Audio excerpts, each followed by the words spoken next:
বন্ধু হ্যাঁ জ্যাকি জায়েদ, হ্যাঁ বন্ধু জ্যাকি জায়েদের আবদারে এখন আমি একটা ব্লগ করতেছি তার উপলক্ষে। সামনে হচ্ছে আমাদের welcome to core safari park. আমি ইংলিশ পড়তে পারি। হাসি আনন্দের মধ্য দিয়ে আমরা গাজীপুর সাফারি পার্ক ঘুরে আসি। আমরা যাওয়ার সময় অবশ্যই স্টুডেন্ট আইডি কার্ড নিয়ে গেছিলাম, কারণ স্টুডেন্ট আইডি কার্ডের জন্য প্রায় 75%-এর মতো ডিসকাউন্ট পাই আমরা সব। আপনারা কোনো স্টুডেন্ট যদি হয়ে থাকেন সাফারি পার্কে ঘুরতে গেলে অবশ্যই স্টুডেন্ট আইডি কার্ডটা নিয়ে যাবেন, তাহলে অনেক টাকা সেভ হবে। এখন আমরা আপনাদেরকে সাফারি পার্কের ভিতরে কিভাবে এনজয় করলাম সেই ভিডিওটা দেখানোর চেষ্টা করব, এবং আমরা কিভাবে ঘোরাফেরা করছি সেটাও আপনারা দেখতে পারবেন এখানে কি কি দেখা যায়। তো আমরা এই যে এখন ভিডিওতে যেটা দেখতে পাচ্ছেন, আমরা হচ্ছে একটা বাসের মধ্যে আছি। এটাই সাফারি পার্কের সব থেকে আকর্ষণীয় ট্যুর, যেটা হচ্ছে প্রথমেই বলে রাখি সাফারি পার্ক এবং চিড়িয়াখানার মধ্যে পার্থক্য কি। দুই জায়গায় যেহেতু বিভিন্ন প্রাণী দেখা যায় এবং এনজয় করা যায়, তো সাফারি পার্ক হচ্ছে এরকম বিষয় যেখানে আপনারা বাসের মধ্যে থাকবেন বা আবদ্ধ অবস্থায় থাকবেন। চারিদিকে হচ্ছে বিভিন্ন প্রাণী, ভয়ঙ্কর ভয়ঙ্কর হিংস্র প্রাণীগুলো ছাড়া থাকবে। আপনি জানালা দিয়ে দেখবেন তারা থাকবে, আপনি আবদ্ধ অবস্থায় থাকবেন। আর চিড়িয়াখানায় হচ্ছে জন্তু জানোয়ার গুলো আবদ্ধ অবস্থায় থাকবে, পশু পাখি আপনারা খোলা অবস্থা থেকে তাদের দেখতে পারবেন। এটা হচ্ছে পার্থক্য। এখন সব থেকে আকর্ষণীয় হচ্ছে তুমি বাস জার্নিটা, কারণ বিভিন্ন আবদ্ধ এক একটা কোর, এই যে এখান দিয়ে আমরা যাচ্ছি দেখা যাচ্ছে এটা হচ্ছে একটা কোর। এই বিভিন্ন কোর ভাগ করা আছে, কারণ প্রত্যেকটা প্রজাতির পশুরা আলাদা আলাদা ধরনের হয়, এজন্য আলাদা আলাদা বাউন্ডারিতে আবদ্ধ করা হয়, এবং এর মধ্য দিয়ে বাস চলে যায়। বাস যাওয়ার সময় বাসের জানালা দিয়ে বিভিন্ন প্রকার পশু পাখি সুন্দর করে দেখা যায়। এটা হচ্ছে মূল বিষয়, আর এটাই এনজয়ের সব থেকে বড় সিস্টেম। তো আমরা যেতে যেতে হঠাৎ বাসের মধ্যে থেকে হরিণের দেখা পাই। বিভিন্ন হরিণ কোর আছে এখানে, যেখানে ছেড়ে দেওয়া আছে অনেক প্রজাতির হরিণ।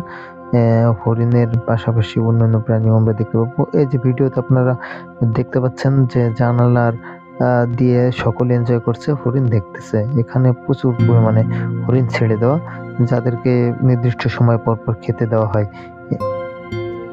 হরিণের কোর্টটা যখনই দেখা শেষ হয়ে যায় তখনই মনে করেন যে সামনে বাসটা ওয়েট করতেছে, এটা আর একটা কোরের দরজার সাথে অ্যাডজাস্ট করে সেটা খুলে দিবে, এবং পরবর্তী ধাপে বা পরবর্তীতে করে হচ্ছে বাসটা চলে যাবে। তো সামনে যে কোর্টটায় যে আমরা প্রবেশ করছি, এটা আপনি দেখতে পাচ্ছেন এখানে সম্ভবত কালো ভাল্লুক।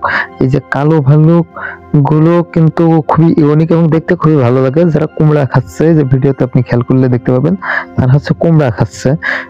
এই কোরের মধ্যে শুধুমাত্র কালো ভাল্লুক গুলো ছেড়ে দেওয়া, আবদ্ধ এই যে বাউন্ডারি দূরে দেখা যাচ্ছে, এই বাউন্ডারির মধ্যে দিয়ে। এবং বাসের মধ্যে যারা আছে তারা জানালা দিয়ে খুব সুন্দর করে এনজয় করছে, চেঁচামেচি করছে। বাচ্চা আছে বাসের মধ্যে, বাচ্চা যারা তারা হচ্ছে আরো বেশি এনজয় করছে। তো এই যে কালো ভাল্লুকের এখানে বেশ কিছু সময় এরা ওয়েট করে বাস ড্রাইভার। এরপরে এই যে সিংহ সাফারি দেখতে পাচ্ছেন, সিংহ সাফারিতে এখন প্রবেশ করবে আমাদের বাসটা। এখন আস্তে আস্তে প্রবেশ করছে সিংহ সাফারিতে। সিংহ সাফারিতে বেশ কিছু সিংহ দেখতে পাবো। এই যে নির্দিষ্ট বাউন্ডারি দেওয়া আছে, যাতে ওই কালো ভাল্লুকগুলো এই সিংহ সাফারির মধ্যে বা এই কোরের মধ্যে প্রবেশ করতে না পারে, এজন্য উঁচু দেওয়াল দিয়ে ওয়াল করে এর সাথে হচ্ছে বাউন্ডারি দেওয়া আছে। এখন এই যে দেখেন একটা সিংহ, দুটা সিংহ এখানে, সিংহ যে ঘুমিয়ে আছে, কেউ যে গেছে। কাছ থেকে দেখার অনুভূতিটাই হচ্ছে আলাদা। আমরা যখন চিড়িয়াখানায় দেখতে যাই তখন আবদ্ধ অবস্থায় দেখি, এত কাছ থেকে এইভাবে দেখতে পাই না। আর এখন আমরা এতটাই ভীত বা এত সুন্দর করে দেখতেছি, যারা বাচ্চা বা মেয়ে আছে, মহিলারা আছে, তারা খুবই ভয় পাচ্ছিল। এটা অন্যরকম একটা অনুভূতি, সবাই ভয় পাচ্ছিল। ওই সিংহ সিংহ জানালা খুলে না, এই যে আরেকটা সিংহ, বাসের এই সাইড উল্টা দিকে আর একটা সিংহ। এরকম অন্যান্য ওই দূর দিয়ে অন্যান্য জায়গায় আরো কয়েকটা সিংহ আছে। সিংহগুলোকে ছেড়ে দেওয়া আছে এই সাফারির মধ্যে। সিংহগুলো দেখতেই আসলে ভয়ানক সিংহ। আমরা এখন যেখানে অবস্থান করতেছি এটা হচ্ছে বাঘ সাফারি, অর্থাৎ টাইগার সাফারি, যেখানে আপনি ওই যে দূর থেকে দেখেন রয়্যাল বেঙ্গল টাইগার, যেটা বাঘ বলা হয়, হিংস্র একটা প্রাণী, ভয়ঙ্কর প্রাণী। এই প্রাণীটা হেঁটে আসতেছে দেখেন। সামনে থেকে দেখার ভাই অনুভূতিটাই আলাদা। আপনি এই যে এখন ক্যামেরায় বা ভিডিওতে দেখতেছেন, এখানে দেখে বা আমি যে এডিট করার সময় ও যে অনুভূতিটা পাচ্ছি এটা আসলে কিছুই না, এটা কোনো মানে ফিলিংসই আসতেছে না। কিন্তু যখন সামনাসামনি এই ভিডিওটা করছিলাম, এটা দেখছিলাম, সেই ভয়, মানে যেমন ভয়ানক তেমনি দেখতে সুন্দর। মানে কিছু ভয়ঙ্কর জিনিস থাকে না, খুবই সুন্দর।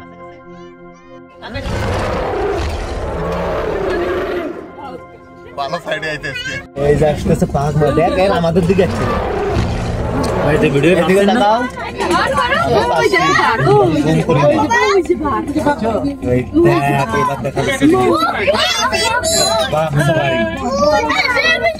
ও কুমিরের কাছে চলে এসেছি। কুমির কি তোমার চাচা? বাঘ তো মামা ছিল। এখন কুমির আছে একটা, ওই দূরে আর একটা দেখতে পাচ্ছি, ওটা ক্যামেরা তো ভালো আসতেছে না।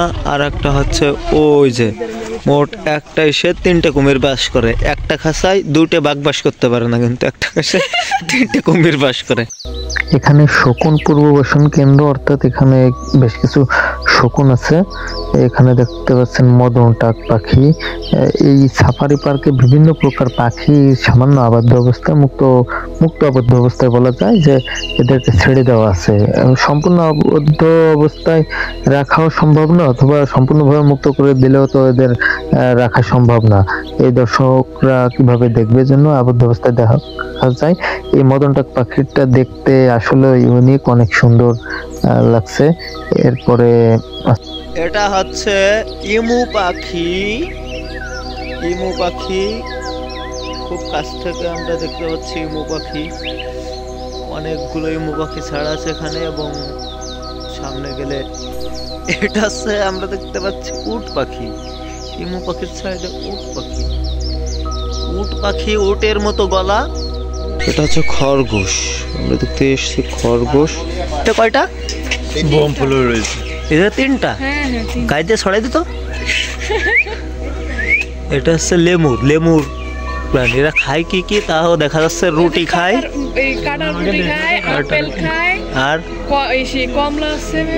বেগুনের ইয়েও তো দেখা যাচ্ছে। ওই যে এইগুলো খায়। কে খায়?